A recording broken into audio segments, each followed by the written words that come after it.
Oi, gente! Pra quem é novo, sejam muito bem-vindos ao nosso podcast PrimoCast, onde eu e as minhas amigas discutimos, conversamos e debatemos sobre história e coisas no geral que consideramos importantes. Sim, sejam bem-vindos a mais um episódio. Geralmente nós só discutimos entre nós, mas hoje temos convidados muito especiais. Deem as boas-vindas a elas. Boa tarde, gente. Meu nome é Kailane e eu sou professora de História na Escola Progresso e muito obrigada por me receber aqui no PrimoCast. Sim, muito obrigada por nos receber. Meu nome é Emily e eu trabalho como historiadora e socióloga no Instituto de Pesquisa. Sejam muito bem-vindas. É um prazer ter vocês aqui. Sim, estamos muito animadas em ter vocês aqui com a gente hoje. E como já estamos nos apresentando, podemos apresentar nosso tópico hoje: racismo disfarçado de ciência, o zoológico humano. Essa é uma das histórias mais horríveis e é ainda pior porque deixou sequelas graves até hoje. Mas como alguém em sã consciência faz alguma coisa dessas? E ainda pior, quem iria ver essa pura amostra de crueldade do ser humano? Então, o que acontece é que, conforme ficava mais popular, mais isso era naturalizado como normal.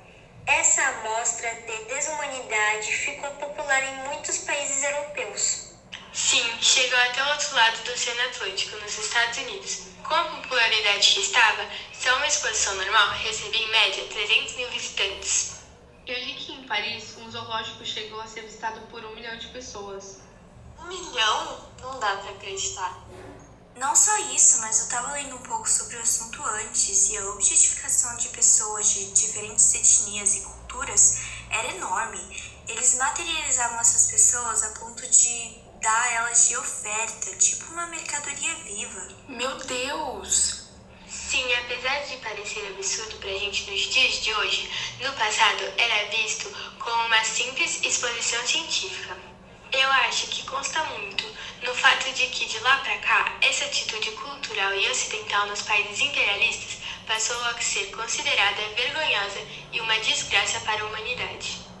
Eles eram usados de pesquisa para os cientistas, para provar que a cor de pele branca era de algum jeito superior e para as pessoas curiosas.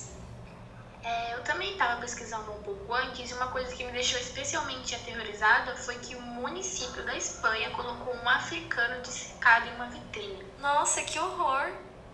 Eles comentavam muito na fisionomia. Para eles, as pessoas expostas eram selvagens e inferiores. Eles até comparavam os negros com primatas. Realmente, é um tema muito pesado e pouco falado na mídia. Muitos casos chocantes como esse parece que são ignorados ou abafados pela mídia. Apesar de serem parte da nossa história, os zoológicos humanos europeus estão reprimidos. Ninguém fala muito sobre eles. Tipo uma amnésia coletiva? Eu acho que consta muito no fato de que de lá pra cá, essa atitude cultural e ocidental nos países imperialistas passou a ser considerada vergonhosa e uma desgraça para a humanidade. Inclusive, você sabia qual ideia eles queriam expressar do zoológico humano? Qual? Expor os africanos como animais, incivilizados e primitivos. Justificava a ida à África, reforçava a ideia de que o Ocidente era a sociedade mais avançada no mundo e garantia o entretenimento em uma época em que poucos tinham acesso a mundos diferentes. A dureza dessas exposições chegou a ceifar várias vidas. O zoológico humano nada mais é que um ato de total covardia do imperador azteca, onde as pessoas com deficiências físicas eram tratadas como animais.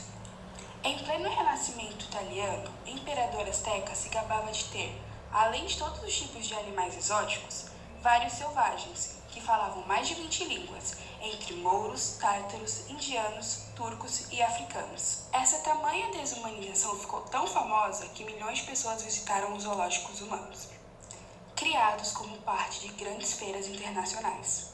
Você sabia que o primeiro zoológico humano ocorreu na segunda metade do século XIX?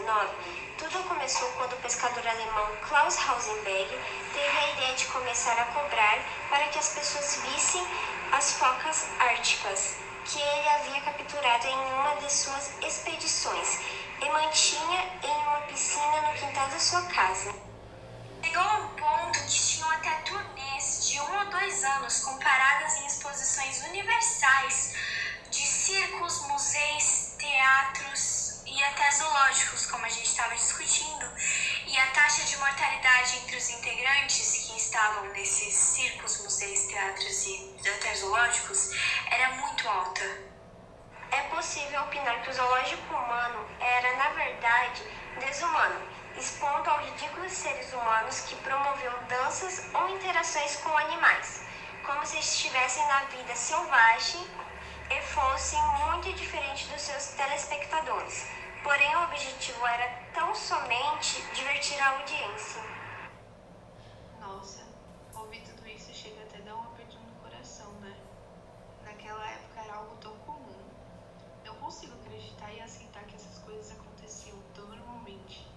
Fico imaginando o sofrimento de muitos. Cada ouvido, a mente humana vai tão longe quando se trata da maldade. É muito triste quando a gente vai olhar para acontecimentos passados e percebe que a nossa história está manchada de racismo e maldade disfarçada de ciência. Até no Brasil, esses zoológicos humanos os perseguiam. O imperador do Brasil, Pedro II, eu acho que em 1882, pelo que eu estava lendo, fez uma exposição antropológica no Museu Nacional do Rio de Janeiro e exibiu 7 indígenas que imediatamente se tornaram a sensação do evento. Era horrível. O pensamento da época era tão simulado que chega a ser um choque pra gente. E eu tenho certeza que isso contribuiu muito para o racismo e o etnocentrismo nos anos seguintes.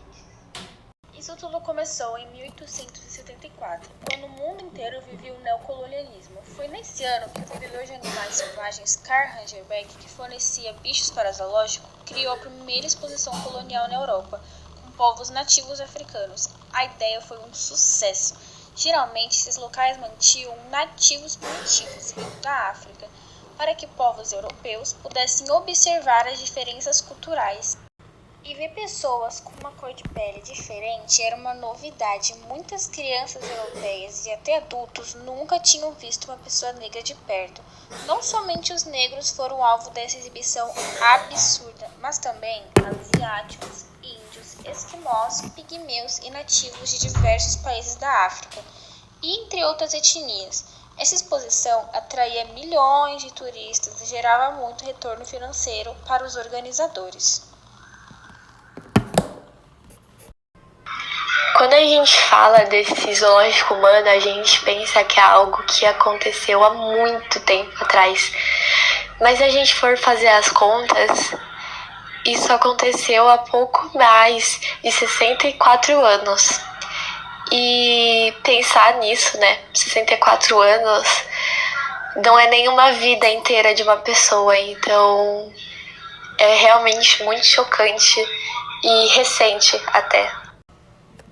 Foi montada uma aldeia típica, em que os espectadores observavam os congoleses, muitas vezes fazendo gozação, para a Exposição Internacional e Universal de Bruxelas de 1958, uma celebração dos 200 dias de avanços sociais, culturais e tecnológicos do pós-guerra, o que é muito irônico.